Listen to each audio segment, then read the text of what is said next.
Workplace well-being is largely comprised of 5 elements: financial, physical, social, emotional, and community well-being. And no element is influenced by just one thing. It's all of those and more. Employees want to feel supported by their workplace. So, using this framework, how can you make that happen? Let's start by understanding the pieces of the framework and how they impact the employee experience. In their own workplace report, MetLife defines financial wellness as the state of being in strong financial health so that one can successfully manage day-to-day finances, protect against unplanned expenses and financial shocks, and plan and save for future milestones. Studies have found financial stress has an undeniably negative impact on mental health and psychological well-being. And if employees are financially secure, chances are they're happier, which alone is a pretty huge win. But they're also less likely to be depressed, they're less exhausted, and they're more likely to take time off and find ways to successfully integrate work into their life. How you feel physically is another huge determinant of your overall well-being.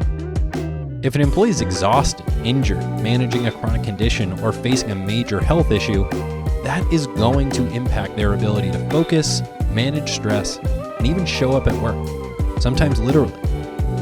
Jobs requiring physical labor or exposure to illness have easily identifiable risks unique to their industries.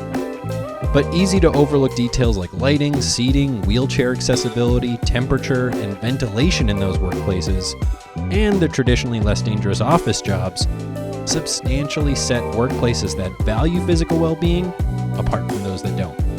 Emotional well-being is affected by so much in our lives. When it's high, everything is better. When it's low, emotional stress cascades into sleep issues, impairing one's ability to be mentally and physically present, aimlessness, restlessness, just feeling off. It can also start to impact relationships inside and outside of the office, which brings us to social well-being. So much of work and business success depends on employees being able to collaborate. And that collaboration hinges on an employee's sense of belonging and psychological safety. Do they feel like they can be themselves no matter which demographic they belong to? Is their relationship with their manager a positive one? Do they have friends at work? The answers to these questions are paramount, especially in a time when, according to the CDC, the quality of social connections is declining across the board. And finally, community well-being. This refers to people's daily environment and whether they feel satisfied, connected, and engaged with the areas in which they live. At its peak, community involvement and support can improve resilience and help people with challenges and opportunities as they arise.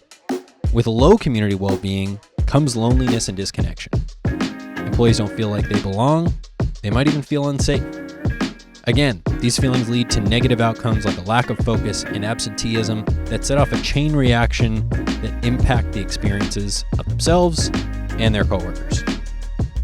So what can you do about it? Well, everything you can think of. Mitigating burnout and boosting well-being is the type of initiative that calls for everything to be thrown at the wall to see what sticks. For emotional well-being, something like affirmation and appreciation goes a long way at work, as does destigmatizing mental health issues and encouraging PTO. Plus, it tends to have a snowball effect, spreading positive reinforcement throughout the organization. For financial well-being, ask yourself, are your salaries and benefits equitable for everyone? Benefits aren't just a one and done. They should evolve with employees' needs, and as they do, you should schedule info sessions so employees can learn how to maximize those benefits. Social well-being can be boosted again by breaks, which are kind of the unsung hero of wellness, but it can also be helped by regular quality check-ins with managers and teammates that don't exclusively center on work. Making sure the workplace is safe is a great place to start to shore up physical well-being, but so are standing desks and the encouragement of midday walks. Finally, community well-being. Employees need to feel a sense of belonging, and you can do that by offering an impactful DEI program, employee interest groups, and genuinely thoughtful social programs. Prioritizing employee well-being and preventing burnout isn't rocket science, but it isn't a set-it-and-forget-it initiative either. Stay receptive and thoughtful with your workplace culture, and see how employees thrive in return.